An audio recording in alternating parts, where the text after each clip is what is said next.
पहाड़ी इलाके में एक घर बना हुआ था जिसके अंदर दो चील भाई रहते थे जिनकी एक इकलौती बहन थी जो दोनों की बहुत ही लाडली थी।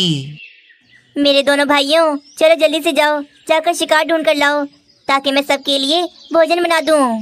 हाँ हाँ मेरी बहन, हम शिकार पर ही जा रहे हैं। चल भाई छोटे, शिकार पर चलते हैं। आज तो जंगल के पक्षियों की खैर नहीं। हाँ हाँ भैया, मैं तैयार हूँ, चलो चलते हैं। दोनों भाई फिर पक्षियों का शिकार करने के लिए उनके जंगल की तरफ चले जाते हैं। अरे भागो भागो, सब भागो यहाँ से, चीलें आ रही हैं हमारा शिकार करने के लिए। सब जल्दी से जाओ और घरों में छुपो। अरे बाप रे, इन चीलों ने तो हमारी नाक में दम कर रखा है। अब हम अपने ही जंगल में आराम से नहीं बैठ सकते। पक्षियों बातें नहीं करो, भागो यहाँ से सारे, वरना चीलें आकर हम सबको पकड़ लेंगी।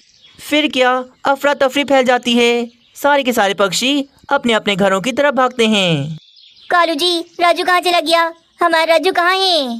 राजू राजू कहाँ हो यार, जल्दी आओ वरना चीलें पकड़ लेंगी हमें। राजू राजू मेरे बेटे, जल्दी से आ जाओ अपनी मम्मा के पास, चीलें आ रही हैं पकड़ने। कालू कौवा और रानी कौवी यहाँ वहाँ देखते हैं पर राजू कौवा कहीं नहीं मिलता। रानी जल्दी से घर चलो, वरना चीलें यहाँ पर आकर हम दोनों को पकड़ लेंगी। कालू कौवा जबरदस्ती रानी कौवी को खींचकर घर के अंदर ले आता है। वहाँ जंगल में वे दोनों चीलें भी आ जाती हैं। अरे भैया, हमें देखकर सारे के सारे पक्षी पहले ही यहाँ से भाग गए, अपने अपने घरों में छुप गए होंगे। अब हम क्या करें, कैसे करें शिकार? हाँ छोटे, पक्षी अब पहले से बहुत चालाक हो गए हैं, तभी तो हमारा शिकार ढूंढना इतना मुश्किल हो गया है। वे दोनों चीलें जंगल में यहाँ वहाँ भटकते हैं। तभी एक जगह पर उन्हें राजू कौवा नजर आता है। राजू कौवे को देखकर वे दोनों उसकी तरफ भागते हैं और आकर राजू कौवे को अपने पंजों में पकड़ लेते हैं। मम्मा मम्मा, मुझे बचाओ, मुझे बचा लो, मुझे पकड़ लिया चील ने। देखो देखो कालू जी, ये तो मेरे राजू की आवाज़ है। लगता है उन जालिम चीलों ने मेरे राजू को पकड़ लिया। अब कुछ नहीं हो सकता, हम बाहर जाकर अपने बेटे को नहीं बचा सकते। हमारा बेटा हमारे हाथों से गया। उधर राजू कौवे को पकड़कर वे दोनों चीलें अपने घर में आ जाते हैं। आगे की कहानी देखने से पहले वीडियो को एक लाइक जरूर कर दें। अरे भाई, इस छोटे से बच्चे से क्या होगा? ये तो बहुत ही कमजोर है, इसके अंदर से तो बस थोड़ा बहुत ही मांस निकलेगा। क्या करे बहन, हम जैसे ही शिकार करने जंगल में गए तो हमसे पहले ही सारे पक्षी हमसे डरकर अपने अपने घरों में घुस गए थे। बस हमें ये छोटा बच्चा मिला, इसीलिए हम इसे ही लिया पकड़ कर। चंपा चील फिर रसोई में आकर हांडी में मांस पकाती है। थोड़ी देर में वे तीनों चीलें मिलकर भोजन खाती हैं। इसी जंगल में एक बूढ़ी चील अपने एक छोटे से पोते के साथ रहती थी। दादी दादी, आप मुझे क्यों नहीं बताती मेरे मामा पापा कहाँ हैं? वे मेरे पास क्यों नहीं हैं? क्या बताऊं बेटा, पहले तेरी माँ और तेरा बाप मिलकर रोजाना ढेर सारा शिकार ढूंढ के लाते थे। हमारे तो मजे आ गए थे, हम रोजाना ही पक्षियों का मांस खाते थे। परंतु एक दिन एक इंसान शिकारी ने बड़ी ही चालाकी से तेरे माता पिता को पकड़ लिया और वो अपने साथ ले गया। तब से आज तक मैं तुझे संभाल रही हूँ। दादी, मुझे अभी बहुत भूख लग रही है, मैंने सुबह भी नहीं खाया था कुछ भी, मुझे अभी कुछ ला के दो ना। तू भी ना हर समय खाता ही रहता है। अच्छा जाती हूँ, कोई शिकार ढूंढ के लाती हूँ, वैसे भूख तो मुझे भी बहुत लग रही है। वे बूढ़ी चील फिर शिकार ढूंढने के लिए जंगल में आकर यहाँ वहाँ भटकती है पर काफ़ी देर हो जाती है। उसके हाथ तो कुछ भी नहीं लगता। आखिरकार वे निराश होकर वापस अपने घोंसले में आ जाती है। दादी क्या बात है, आप बिना शिकार के वापस क्यों आ गई? बूढ़ी चील बहुत ज़्यादा स्वार्थी थी। उसे जब भूख लगती थी तो उसे तो कुछ भी समझ नहीं आता था। ये नन्हा चील तो ना जाने कब बड़ा होगा, कब मेरे किसी काम आएगा, पर अभी तो ये मुझ पर बोझ बन गया है। जो भी शिकार ढूंढ के लाती हूँ उसमें तो आधा हिस्सा इसे भी देना पड़ जाता है। आज तो कोई शिकार भी नहीं मिला और भूख भी बहुत ज़्यादा लग रही है। क्यों ना आज इसे ही पका कर खा जाऊँ। अगर इसे नहीं खाया तो रात भर में भूखी कैसे सोऊंगी। बस फिर क्या, वे बूढ़ी जालिम चील कुछ नहीं सोचती और अपने ही पोते का हांडी में मांस पकाने लग जाती है। आखिरकार वे मांस पकाकर खा जाती है और अपना पेट भरती है। मज़ा आ गया, आज पता चला चीलों का मांस तो पक्षियों से कई ज़्यादा मज़े का होता है। काश मुझे कहीं से और 2-3 चीलें मिल जाएं ताकि मैं उन्हें भी पकाकर खा जाऊं। तभी वहीं से ही चंपा चील के दोनों भाई बिना शिकार ढूंढे वापस अपने घर जा रहे थे। अरे क्या बात है, तुम दोनों इतने उदास क्यों हो? क्या तुम दोनों को आज भी कोई शिकार नहीं मिला? नहीं चील दादी, हमें कोई शिकार नहीं मिला। लगता है आज के दिन हमें भूखा ही रहना पड़ेगा। ऐसे कैसे? चील दादी के होते हुए तुम दोनों भूखे कैसे रह सकते हो? चलो आ जाओ मेरे साथ चलो, मैं तुम दोनों को बहुत मजेदार सा भोजन खिलाती हूँ। दोनों चील भाई फिर उस बूढ़ी चील के घोंसले में आते हैं और नन्हे चील का भी बचा हुआ मांस खाते हैं। मजा आ गया चील दादी, क्या मजेदार भोजन बनाया था आपने। वैसे इस मांस के अंदर आपने ऐसा क्या मिलाया था जो ये इतना मजे का था? इतना मजेदार मांस तो पक्षियों का भी नहीं होता। कुछ भी नहीं मिलाया था मैंने इसमें, बस ये मांस पक्षियों का नहीं बल्कि मेरे पोते नन्हे चील का था। क्या आपने ऐसा किया अपने पोते के साथ? चील दादी, आप ऐसा कैसे कर सकती हो? मुझ पर बोझ बन गया था वो। अगर ऐसा नहीं करती तो मैं भूखी मर जाती। वैसे तुम दोनों भाई भी बड़े ही बेवकूफ हो। तुम दोनों ही घर के अंदर शिकार है और तुम दोनों शिकार ढूंढने बाहर जाते हो। क्या मतलब चील दीदी, हमारे घर में कौन सा शिकार? वे बूढ़ी चील तो नियत की बहुत ही खराब थी। वे तो चंपा चील का नाम ले लेती है। चील दादी, आपकी हिम्मत कैसे हुई? वो हमारी बहन है और हम अपनी बहन के साथ ऐसा कैसे कर सकते हैं? हाँ चील दादी, हमारी बहन हमारी लाडली है। बरसों से वे हमारे काम करती है, हमारे लिए भोजन बनाती है। हम भला उसके साथ ऐसा कैसे कर सकते हैं? वो अगर तुम दोनों के लिए बरसों से काम कर रही है तो तुम दोनों भी तो बरसों से उसे शिकार ढूंढ के लाके दे रही हो। हिसाब बराबर हो गया ना?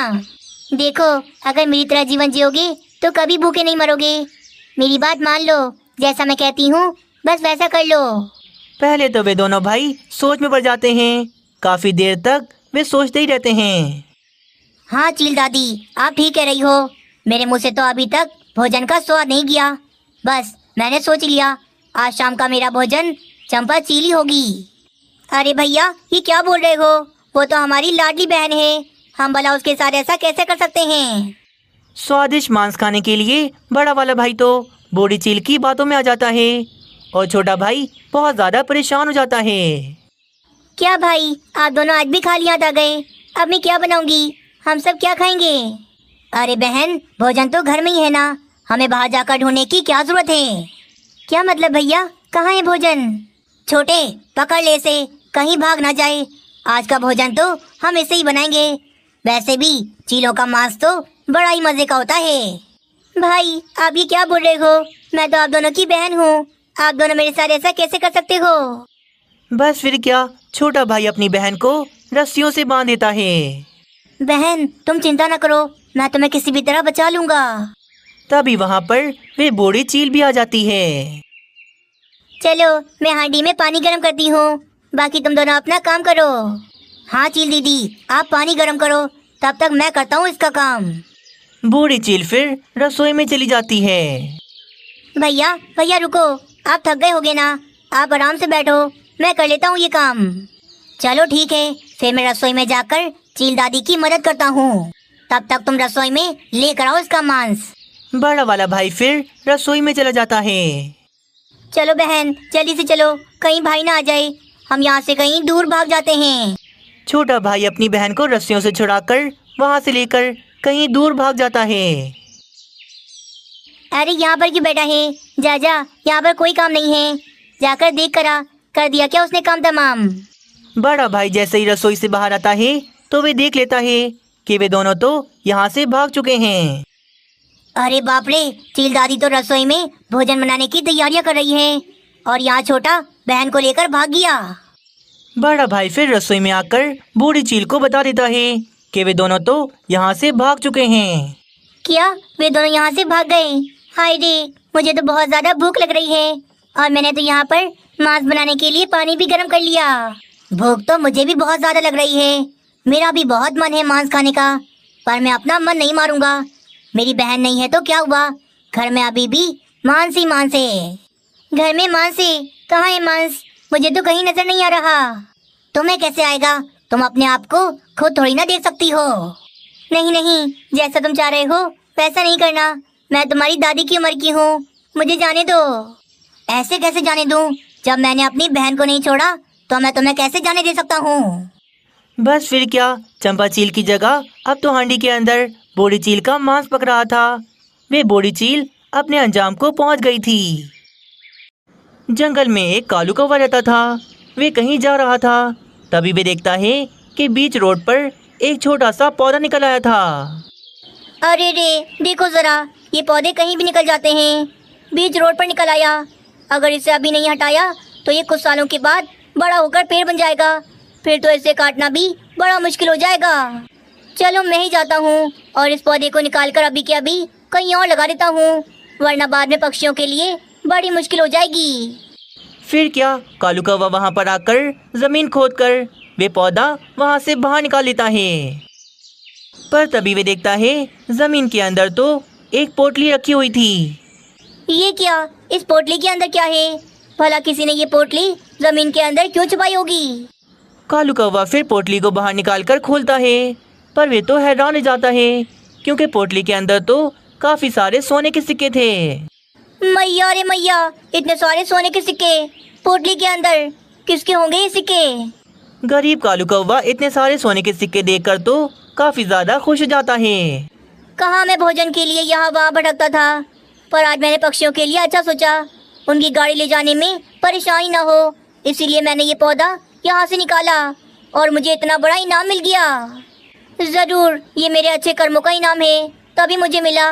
ये तो मैं अपने पास ही रखूंगा। कालू कौवा बहुत ज्यादा खुश हो रहा था। वे गरीब कौवा था, उसके पास तो रहने के लिए घर भी नहीं था। इतने सारे सोने के सिक्के देखकर कालू कौवे के मन में एक बढ़िया सा उपाय आता है। मुझे यहाँ से बिना मेहनत किए इतने सारे सोने के सिक्के मिल गए। जरूर ये जगह चमत्कारी है। मैंने सोच लिया, अब मैं अपना नया घर इसी जगह पर बनाऊंगा। क्या पता मेरे यहाँ पर घर बनाने से मेरी किस्मत और खुल जाए और मुझे आगे और क्या क्या मिल जाए। आगे की कहानी देखने से पहले वीडियो को एक लाइक जरूर कर दें। थोड़ी देर में रात हो जाती है। सोने के सिक्के बेचकर कालू कौवा लकड़ियाँ ले आता है और उन लकड़ियों से वे बीच रोड पर ही अपना घर बनाने लगता है। सुबह तक तो कालू कौवे ने बीच रोड पर ही अपना घर बनाकर तैयार कर लिया था। वाह वाह, कितना बढ़िया है ये घर। मैं तो कभी सोच भी नहीं सकता था कि मैं एक दिन अपना खुद का घर बनाऊंगा। वाकई में ये जगह बहुत ही भाग्यशाली है। अपने घर में बैठा कालू कौवा बहुत ज्यादा खुश हो रहा था, पर बीच रोड पर घर बनाने से पक्षियों को तो बहुत परेशानी हो रही थी। पूरे रोड पर ट्रैफिक जाम हो गया था। ये क्या चक्कर है? बीच रोड पर किसने घर बना लिया? कौन पागल है? किसका है ये घर? अरे अरे बाहर निकलो, हमें आगे जाना है। किसका है ये घर? कौन पागल है जो रोड के बीच में घर बनाता है? अरे भाई, इस घर का मालिक तो घर से बाहर ही नहीं आ रहा। मुझे बहुत गुस्सा आ रहा है। ऐसा ना हो मैं ये घर ही तोड़ दूं। गुस्सा ना करो पक्षियों, गुस्सा ना करो। बस सब मिलकर आवाजें लगाओ। इस घर में जो भी है वो जरूर बाहर आएगा। अरे बाहर आओ, बाहर आओ, जल्दी बाहर आओ घर से। किसका है ये घर? हाँ हाँ, जल्दी बाहर आओ, हमारे सब्र का और इम्तिहान न लो। अरे ये क्या, पक्षी मुझे आवाज क्यों लगा रहे हैं? क्या हो गया? बाहर जाकर देखना पड़ेगा। कालू कौवा फिर अपने घर से निकलकर बाहर आ जाता है। क्या बात है पक्षियों? मेरे घर के आगे आकर तुम सारे पक्षी क्यों शोर मचा रहे हो? क्या बोल रहे हो? हम तुम्हारे घर के आगे आए हैं या फिर तुम अपना घर हमारे आगे लेकर आ गए? मुझे तो ये कौवा शुरू से पागल लगता है, पागल।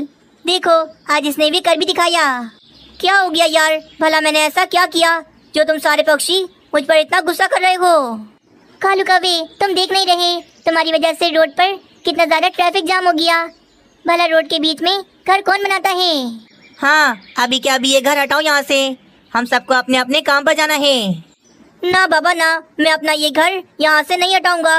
ये जगह मेरे लिए बहुत भाग्यशाली है, इसीलिए मैं तो यहीं पर रहूंगा। क्या बोल रहे हो कालू कौवे? एक तो गलत काम करते हो, ऊपर से कुछ भी बोल रहे हो। चलो चलो ये घर यहाँ से हटाओ, वरना ऐसा ना हो हम सब पक्षियों का गुस्सा तुम पर ही निकल जाए। देखो मीनू चिड़िया, मुझसे पंगा न लेना। तुम सब जानते हो मैं कितना ज़्यादा जिद्दी हूँ। मैंने कह दिया तो कह दिया, ये घर मेरा यहीं रहेगा। मैं यहाँ से कहीं नहीं जाने वाला। ना मैं यहाँ से कहीं जाऊँगा, ना मेरा घर। इसीलिए बेहतर यही है कि तुम सारे पक्षी किसी और रास्ते से अपने अपने काम पर चले जाओ। कालू कौवे की बात सुनकर तो बुलबुल और तोते को बहुत ज्यादा गुस्सा आ गया था। फिर क्या, वे दोनों तो हथौड़े लाकर कालू कौवे के घर पर बरसाते हैं। देखते ही देखते वे दोनों कालू कौवे का घर तोड़कर रेजा रेजा कर देते हैं। अरे रे, मेरा घर तोड़ दिया, मेरा घर तोड़ दिया। स्वार्थी पक्षियों, तुम सबको पता भी है मैंने रात जगकर कितनी ज्यादा मेहनत से अपना ये घर बनाया था। तुमने अगर महल भी बनाया होता तो हम वो भी तोड़ देते, क्योंकि ये जगह रोड की है, तुम्हारे घर बनाने की नहीं। छोड़ूंगा नहीं, मैं किसी को भी नहीं छोड़ूंगा। तुम सबने मुझसे पंगा लिया है ना, अब देखो मैं क्या करता हूँ। कालू कौवा तो बीच रोड पर ही लेट जाता है ताकि कोई भी आगे न जा सके। घर तोड़ दिया तो क्या हुआ, मैं यही रहूंगा, मुझे यहाँ से कोई नहीं हटा सकता। मैं बहुत जिद्दी हूँ, मैं किसी की बात नहीं मानूंगा। कालू कौवे की इस हरकत से सारे पक्षी तो बहुत ज्यादा परेशान हो जाते हैं। कालू कौवे, कैसी बच्चों वाली जिद कर रहे हो? माना कि हम पक्षियों ने तुम्हारा घर तोड़ के गलत किया, पर तुम खुद सोचो ना, तुम अगर रोड पे घर बनाओगी तो हम पक्षी अपनी गाड़ियाँ कहाँ चलाएंगे? मीनू चिड़िया, मैं कुछ भी नहीं जानता, मुझे अब गुस्सा आ गया है, मुझे यहाँ से कोई नहीं हटा सकता। कालू कौवे, तुमने हमारे दिमाग की दही तो कर दी है, अब उसकी लस्सी मत बनाओ। घंटे से यहाँ पर खड़े हैं, हट जाओ ना यहाँ से। हाँ कालू कौवे, हट जाओ यहाँ से, तुम्हारा जो भी नुकसान हुआ है हम उसे पूरा करेंगे, किसी और जगह पर तुम्हें घर बनाकर दे देंगे। नहीं नहीं नहीं, मैं नहीं जाऊँगा, नहीं जाऊँगा, नहीं जाऊँगा, मैं बस यही रहूँगा। हाँ, लेटे रहो यहाँ पर, हम तुम्हारे ऊपर से गाड़ी चला देंगे, तब पता लगेगा तुम्हें। चला दो, मैं नहीं डरता किसी से भी, जिसके अंदर हिम्मत है वह ऐसा करके दिखाए। कालू कौवे के ड्रामे की वजह से सब पक्षी तो बुरा फंस गए थे। कोई भी पक्षी अपने काम धंधे पर नहीं जा सकता था। तभी मीनू चिड़िया के दिमाग में एक उपाय आता है। वाह, मुझे मिल गया उपाय, इस समस्या से निकलने का रास्ता मिल गया। अब कालू कौवा यहाँ से हट जाएगा। पर वो कैसे मीनू चिड़िया? तुम सब पक्षी तो जानते हो कि मैं एक कारपेंटर हूँ, घर बनाने का काम करती हूँ। क्यों ना मैं एक ऐसा घर बनाऊँ जो ऊंचाई पर हो, ताकि सारी गाड़ियाँ नीचे से आराम से गुजर जाएं। क्या मतलब मीनू चिड़िया? मेरे तो कुछ समझ में नहीं आई। कालू कौवे, मैं ऐसा घर बनाऊंगी कि तुम्हारे घर के नीचे से गाड़ियाँ भी जाएंगी और तुम्हारा ऊपर घर भी इसी जगह पर बना रहेगा। मीनू चिड़िया का उपाय पक्षियों को पसंद आता है और कालू कौवा भी इस बात पर मान जाता है। ठीक है, अगर ऐसी बात है तो मीनू चिड़िया तुम बनाओ ऐसा घर जो हो ऊंचाई पर हो इसी जगह पर। बस फिर अगले दिन से मीनू चिड़िया बहुत मेहनत करती है। वे लकड़ियाँ काटती है और रोड के दोनों तरफ वे बड़े बड़े से पिलर खड़े कर देती है। पिलर तो खड़े हो गए, अब इस पिलर के ऊपर कालू कौवे का घर बन जाएगा और नीचे रोड से भी गाड़ियाँ आराम से गुजरेंगी। मीनू चिड़िया रात दिन मेहनत करती है और बहुत मेहनत से वे कालू कौवे का घर तैयार कर रही थी। आखिरकार अगले दिन वे कालू कौवे का घर बनाकर तैयार कर देती है। देखो कालू कौवे, तुम्हारा शानदार सा घर तैयार हो गया। ऐसा घर तो आज तक किसी पक्षी ने भी नहीं बनाया होगा जो मैंने तुम्हें बना के दिया। वाह मीनू चिड़िया, वाह, कमाल कर दिया तुमने तो। क्या घर बनाया है, नीचे रोड भी चलता रहेगा और ऊपर मेरा घर भी बना रहेगा। कालू कौवे के पास जो आधे पैसे बचे हुए थे वे खुश होकर मीनू चिड़िया को दे देता है। अब तो सुकून से पक्षी रोड पर अपनी गाड़ियाँ चलाते थे और ऊपर घर में भी कालू कौवा आराम से रहता था।